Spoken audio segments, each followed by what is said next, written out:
Hey guys, this is Giovanna Caponetto, and this is the first ever episode of the CurveBall podcast. And today I have my beautiful little sister. Hello, my name's Bianca.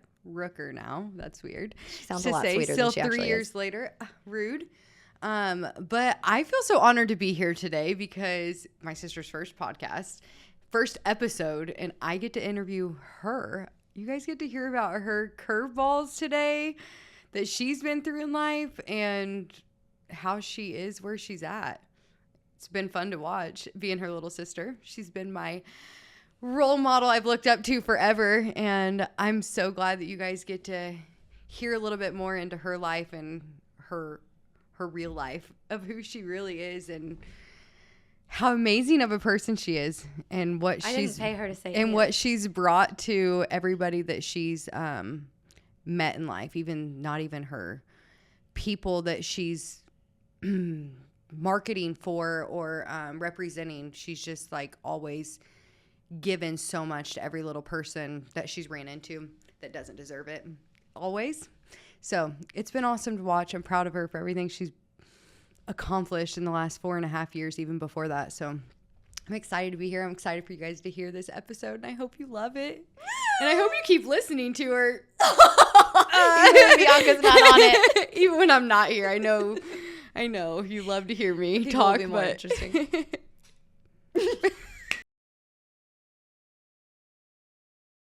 All right, sister.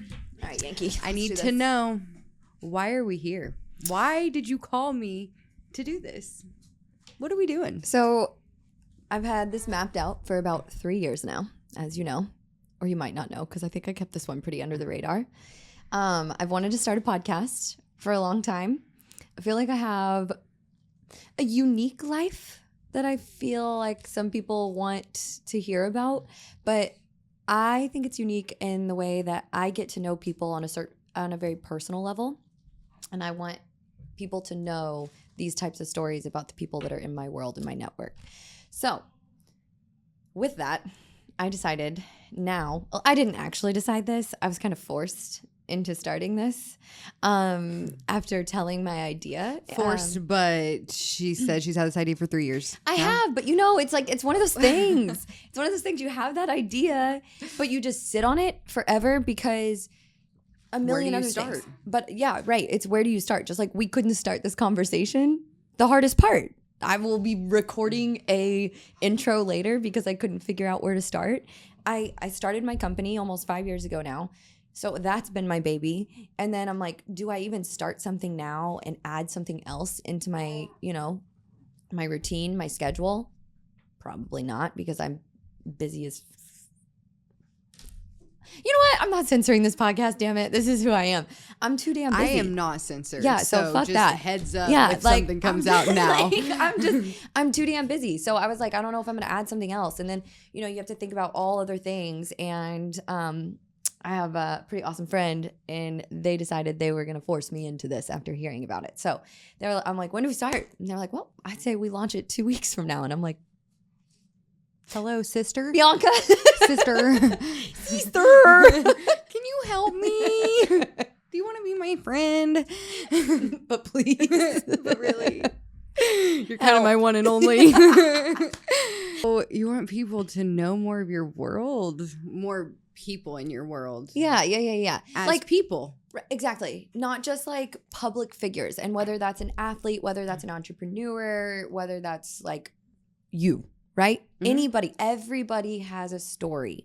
Everybody has a curveball thrown at them. But it's like, what did you do when that curveball was thrown at you? How'd you move with it? So it's like everyone has that story. Does everyone move with success when that happens?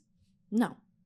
And I feel like I'm very fortunate to know so many people that have success stories after a wild curveball was thrown at them.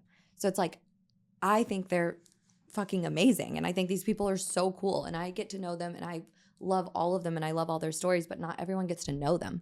So like, I want to be that outlet so that these people can understand why I love working with these people. Because a lot of these people are my clients. A lot of them are my friends, So it's like, I want people to understand why I keep those people in my life. Okay, so obviously throughout this podcast, we're going to hear of a lot of people's curveballs and stories, but the first one, what is yours? Like, how'd you get to where you are? Where'd the curveball come into place? So I feel like multiple curveballs have been thrown my way. Like, I feel like my life has been mother effing curveball. Yes and no, because our life as kids was pretty special. Right. Pretty, not like a lot of people, okay, so your curveball, let's say, started later because we had a great childhood. No, I mean as an adult. And a lot of people's curveballs start even younger, and we were very fortunate to not start there. So shout out mom and dad. Yes. Honestly. Always. But yeah, your curveball definitely, I've watched you go through a few. Well, and that's why I wanted to talk to you. Like, I wanted you to be on the first one because I feel like, of course, mom and dad have been like my biggest supporters, but like you too. Like, there have been a billion times that you didn't let me quit. I started a clothing line, 2015, 14? Has it been that long ago? Yeah, almost 10 years ago. And you were the first one to throw money into it. I had no idea what you were doing. I think you were 21 and you invested like thousands of dollars. Fair. Yeah. And so, I mean, so did mom and dad. Yeah. But like, it was just like, you've kind of just been my support system through all of it. Like, I could have said, hey, I'm gonna start a skydiving company. You're like, okay, do we invest in a plane? Like, you know, I don't know. Like, you would have supported everything. So, as you know, how the clothing line thing played out. And that's another day. Another podcast. We could go on all day about bad business. All damn day. And to be fair, I was not the sole business. I was invited in. Yes. Another podcast. Anyway, so, you know, that happened. And then life kept throwing that next curveball at me where I was laid off from my jobs on repeat. Right. And like, so then that's how Guided started.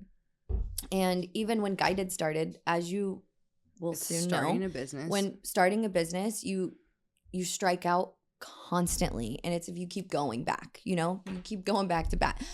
And it's just like, I had curveball after curveball, and it's just, I swear to God, like, how many times did I think I was going to strike out and I had to go apply at jobs? Like, I mean, it happened. Job searching while running a business. Right. And and I think I talked to you about it so many times. And then there was one morning, I think I woke up to a text from you, and it was like this long text about how I shouldn't give up and da-da-da-da-da, because you can see that it's what I love, and you can see that I'm almost there, and yada, yada, yada. Like, I remember those things. And so, you know, I was basically forced into starting my company after losing 3 jobs back to back to back, which hopefully is what the Chief's about to do. But like, you know, right. Like, it was just constant. And so I was forced into this. And after starting my company, I feel like we hit another curveball as a family. You know, I was 2.5 years in. I wanted to give it all up when our brother got diagnosed. And so when I decided to kind of, I mean, at that point in time, like, I was laying in bed. Like, all of us were kind of in our like fog.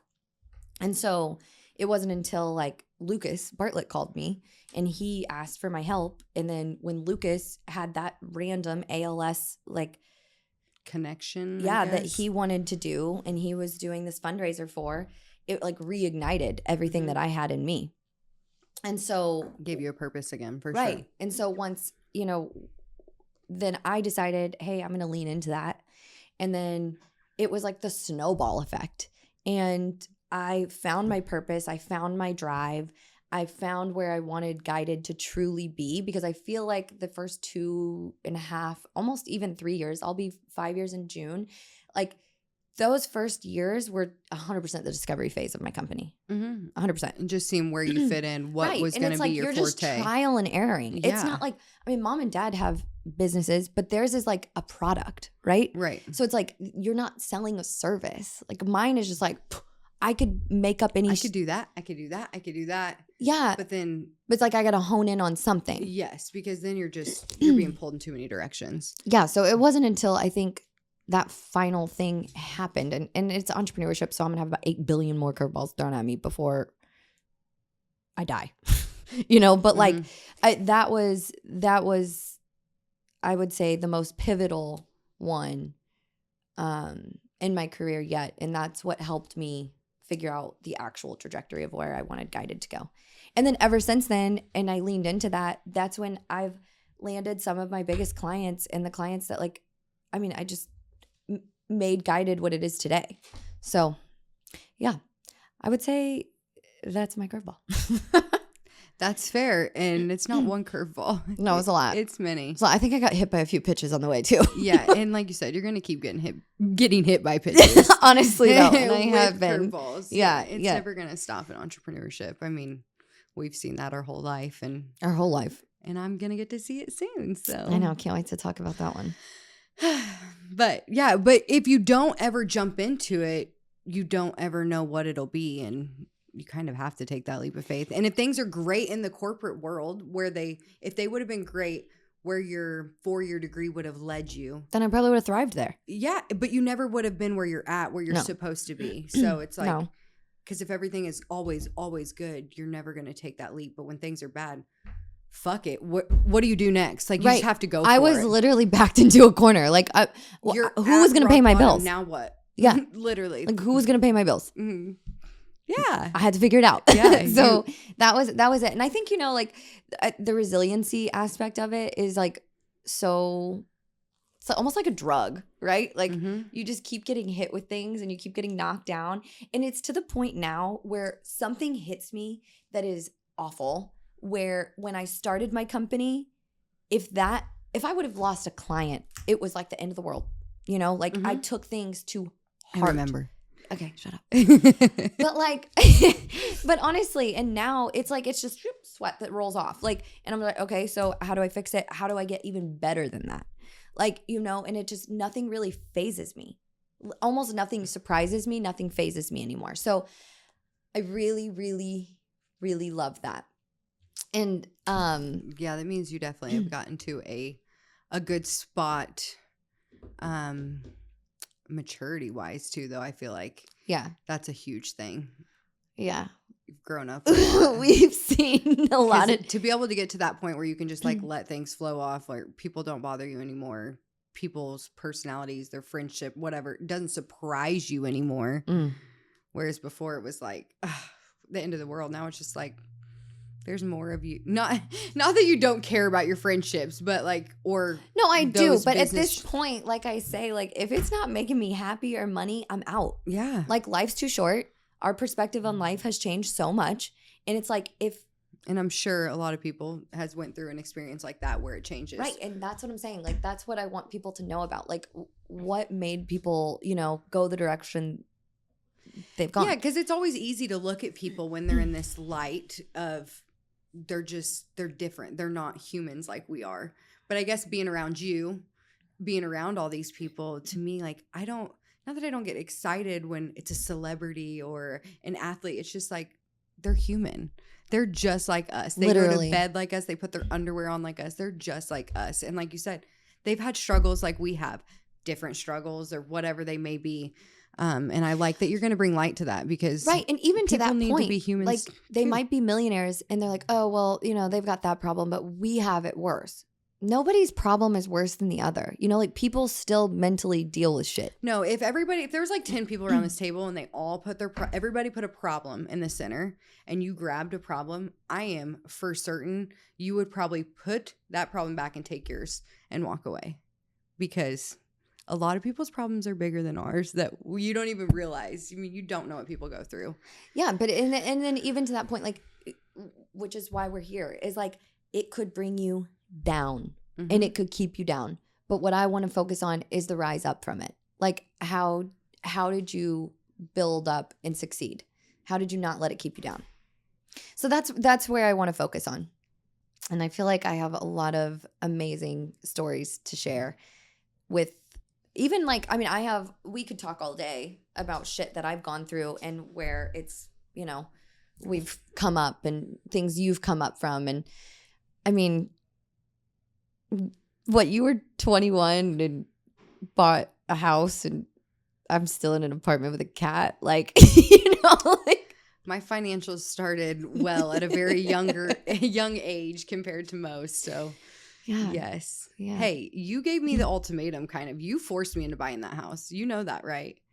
That's how I remember it. Yeah. If by the time our lease is up next year, I'm going to do this on my own we won't even mention because that's no longer.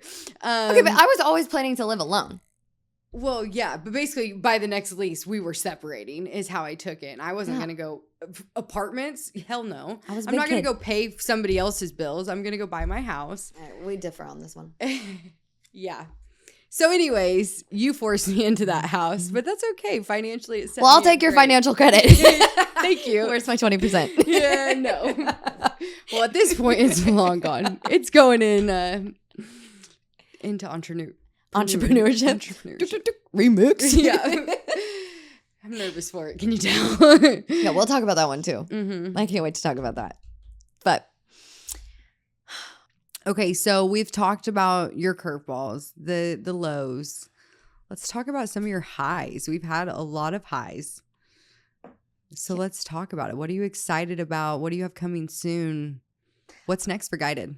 I mean, Guided is growing quickly, and I'm super excited about it. I've just hired now officially two people, and we're heavy in business marketing space, athlete marketing space. But I would say, obviously, the most exciting thing right now and opportunity-wise is working with Justin Reed from the Chiefs and potentially going for that three-peat. And, so my little mind and all of our marketing opportunities that come with that, and Super Bowl would be in his hometown. Well, basically his hometown. He's not from New Orleans, but he is from the Baton Rouge area. So my little mind is just consumed with opportunity that's there if we make it to the three-peat. Mm-hmm. So to me, that's the most exciting thing. And I would say some of the rooms that I have been blessed to be in and the opportunities that I literally stumbled with my foot in a sink in the bathroom of the Wynn Hotel in last year in Vegas. Did I not tell you that? I don't think so. Yeah. I had my foot in a sink because someone spilled their wine on me. Barefoot or with the shoe? No, it was with the sneaker. Oh, the sneaker. The ones you hate. Well, pour some more wine. That's when I told the guy. Pull it up. Oh, watch it all fall out. That's the guy that, remember I told you I was talking to the Vikings CMO and I had no idea. Yeah. Yes. Oh my God. And for reference, you guys, I am drunk off tequila. We just won back-to-back Super Bowls in Vegas. And I am in a VIP lounge. Tequila, Vegas, right, winning, right. Chiefs. I mean, yeah. Obviously. So, first of all, I don't know who let me in this VIP lounge. I don't know how I got there. Oh, look at her. She's cute. I don't know how cute I was looking at. I'm sure my eyes were They like were that probably on picture of tequila you, too. the Don't president. I gotta talk find about that it. and add that to this. Don't talk about it. Anyway, but no, I was talking mad shit. I was like, oh yeah. I said, Justin Jefferson. I said Justin Jefferson deserves a winning team, and it just will never be the Minnesota Vikings. The guy's like, oh my God, let's get you on LinkedIn. We should connect. Let us know if you're ever in Minnesota. He didn't say anything? No, he didn't fucking tell me. So then he just let you talk shit. I talked so much shit, and then someone spilled their glass of cab on my brand new sneakers. So I was like, well, fuck. I stumbled into the bathroom. I literally have my foot in a sink, and I am rinsing my foot with the shoe on. And I check my phone and it says, this is so-and-so CMO. He texted me too. And he said, this is CMO of the Minnesota Vikings. Please let me know if you need anything or if you're ever in Minnesota. And I went, the fuck? So then I pranced my happy ass back in there because I'm like, hello? You weren't going to tell me? And they start laughing at me. But then in the meantime, this girl had heard what I was saying. So then she introduced me to her mom. And her mom is the one that I'm super involved with now, that we're doing the women in sports panel for Super Bowl. So yeah, I don't know how I get into these rooms sometimes, but well, you're good at networking. You always have been. Okay, well, thank you, but I was drunk with my foot in the sink, so I don't know. I was apparently in the right sink at the right time. Yes. So the right foot. Right. The right seat. Right? It was my left foot, actually. Oh, shit. Almost worked out. No, so I think that's like what I'm most excited about. Obviously, I love working with Justin, but the thing is like I had such an awesome year with the MLS, working with Lucas and Tim Parker and all of these big names in the MLS. And then I got into the NWSL with Lola Bonta, obviously one of the biggest names in the NWSL, as they use her face for everything. And then working with Justin's been great.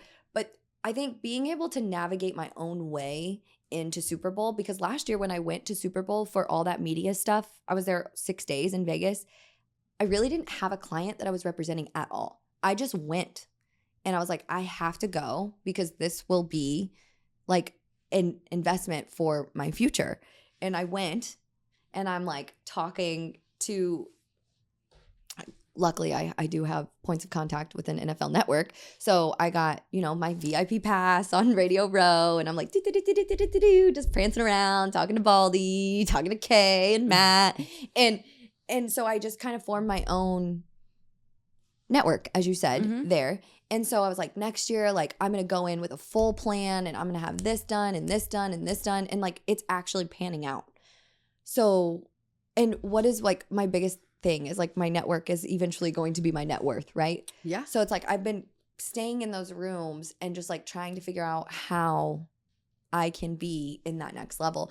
So I think that's what I'm most excited about. My lows have been motherfucking low. And nobody has seen that side because everyone sees me as this bubbly, like, all the damn and time. then social media, I mean, everything's a highlight reel. You're never going to talk about your lows like that. And I try to be pretty transparent on social media and relatable, but like, there are times where I'm dark, where I don't want anyone to know that. Like, yeah, and you don't want to bring your darkness with people. other people's like, darkness if they light. have their own shit going on. Yeah. So it's like nobody really sees that side of it. And that's kind of like what I want for this podcast, right? Is to have both sides of it. You see the dark and what people overcome. But it's like now I've reached to that end of it. And I'm at the light where I know there's still going to be darkness. But like I've reached the point of light where I'm like, I see the vision for myself. And I see where I'm supposed to be. So I think that's the most exciting thing about Guided and where I see Guided going is like, I finally know and feel exactly where I'm supposed to be. So I think as I potentially keep putting my feet in some sinks, who knows what else I'm going to stumble into. So what she's saying is to become successful, I just got to put my foot in some sinks. But so my question with the networking though. So out of 5 years? Almost. Right? No, don't give me that yet. But I mean, it's almost 4.5 years. So 4.5 years. June. So 4.5 years. Who is your most memorable person that you've met or that you've came across within your network? 4.5 years. Most memorable. It's really tough. I know there's a lot. I mean, yeah. And I don't want to like devalue anyone because like everyone has been so critical to where I've come, God, the most memorable. I haven't met Post Malone yet, and that's like my person that I want to meet. So, smoke a few cigs with him. Ew, God, no. You couldn't even say that seriously. I don't know why. I just want to like hang out with him. Yeah, like, he seems like he'd be a cool person. Yeah, to hang out with. I just want to hang out. I don't know what it is. My most memorable person. Is there someone you're thinking of for me? I've met some pretty mother effing awesome people. Some pretty powerful people. Very powerful people. And it's like constantly stumbling into them everywhere right now. So it's like I know that I'm on the right path. So I'm like, everyone's been critical. I don't know. Like, I work in sports, so you can't name drop because that list just gets like. Okay, so there's been a lot of people. We'll leave that one there. Yeah. What is your biggest pet peeve that people from the outside world that aren't in your network or within your business that are just outside on the street people, like what are some pet peeves that they say to you or DMs asking for tickets? I knew it when I asked that question. I knew it. Okay, so like remember that time there was this girl from our high school. We went to a really small school. I graduated with 42 people and about 8,000 cows. 8,000 calories. You It's literally true. knew everybody by looking at their shoes. Like, that's that person. I know exactly. Bianca's who always they are. been a shoe girl. Yeah, sorry, just a shoe person. Always been a shoe girl. But really, so we went to small school. Where was I going with that? I don't know. Oh, I said tickets. Oh, and that there was somebody that was like probably 4 or 5 years older than you that never really had that relationship, and they reached out to you asking for tickets. Yeah. Oh, it happens. I don't know people at all. And I get these messages and they're straight up asking me for tickets. Hey, if you have an extra ticket. Free? I'm like, hold on. If you think I have an extra ticket, you think you're the one I'm going to bring? Why? How do people feel comfortable doing that? That's what I'm saying. And I don't want to be rude, but like, you're not the one I'm going to bring. Like, but I have a pretty much designated +1. She's watching the baby, you know? And then like, yeah. And it's like, if I have additional tickets, it's going to be my family. But I don't think what people realize, like MLS, NWSL, like they pay taxes on tickets, the players. But the like NFL players, they pay for their tickets. I don't think people, I literally don't think people realize that. And so of MLS course, gets them like handed to pass them out? No, well, I think they're then I could be wrong. So I think they get like 4 tickets, but they're still taxed on it. So they're still paying taxes on the tickets that they're given, right? So, but the NFL, I think they're like comp 2 tickets or something that they still pay taxes on. But then like beyond that, they pay for each individual ticket. So you want to ask your Connect to pay for my ticket? I'm just kidding. Right, that's what I'm saying. Crazy. That's what I'm saying. And those guys, when they invite you to a game, they want to invite you to a game. They're not asking you to pay for a ticket. But that's what I'm saying. Like when people are like, "Oh, can you get me a ticket?" It doesn't work like that. Like it doesn't work like that. Let's see. So pet peeve, most important person. And I would say another pet peeve of mine. Yeah, let's. Okay, I'm gonna keep this going. Is like, you know, and you're on my ass about it constantly. Is I am single. Hello. So the pet peeve of mine there is no one. They're all scared to ask me You're out. intimidating. Don't get me on Do this. you want to unfold that? No. This is a whole other topic. No. If a guy's intimidated by you, I mean, that's not your type of person anyways, because they're just not going to happen. You got to have confidence. I would run over someone, I guess. Yeah, but You said, do you want to unfold that? no, we can unfold that. It's like Jackie when she gets drunk and unfolds and refolds her clothes 10,000 times. Oh, is that what you want to do right Oh, is that what you want to do? Really? We're going to turn on the lights. You're going to stay awake talk with all me. Go to sleep. Shut up, bitch. Your Going biggest somewhere. pet peeve. People wearing sunglasses inside. I also hate that. Or somebody driving in the fast lane that you're not actually passing anybody. You're just cruising. Do you want me to keep going? Bianca's got a laundry list of pet peeves. Oh, yes. She's a real positive person. Hey, Just kidding. and my sister's still single. Yeah. With a cat. Okay. Speaking of a cat, I got you something for Christmas that has to do with Chloe. I can't wait for you to see it. Why do you do that? Why can't I have it now? Well, it's not in yet. Oh. But what is your next what's the next goal on your list? Like, what are you wanting to achieve? 2025 is right around the corner. Literally. Obviously, the podcast. Yeah, this is launching in 2025. First day of 2025 because I'm being forced. Oh, January 1. Yeah, that's why I had to have you here. We're going for it. We're really just diving right in. So I would say my goal is to be able to hire both of my girls full time. Like Okay. Caston's basically there, and it would be to hire both of them full time and being able to pay them a full time salary comfortably, which is so stressful. And getting this off the ground and hopefully making it impactful. And then there's one other thing that I hope to do, but I don't want to. I'm going to move in silence on it. Is this for business? Are you speaking on business? Yeah, For my we're goals? speaking on business. Yeah. I mean, I guess we can talk about personal No. goals. I don't have personal anything. Oh, closed book. Yes. But on that, Yeah, I have another thing that I will be launching in 2025. So keep your eyes open and your ears peeled. But yeah, in 2025, I do have something coming, and you have something coming. So we'll do another podcast where we talk about what you're doing and what I'm doing. But mine's going to stay secret for a minute. A minute? A minute. How long do we have to wait? A minute. It's this new thing. Yeah. A minute? How long are we waiting? You said a minute. 6 months? 2025? Maybe it'll be after Super Bowl. Actually, that means I have two things that I'm, in addition to this, that I plan on launching after Super Bowl.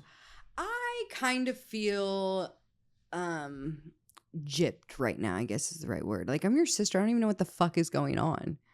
But you don't have to know everything. But I do. You'll know. That's not I'll tell fair. I'll tell you when the cameras turn off.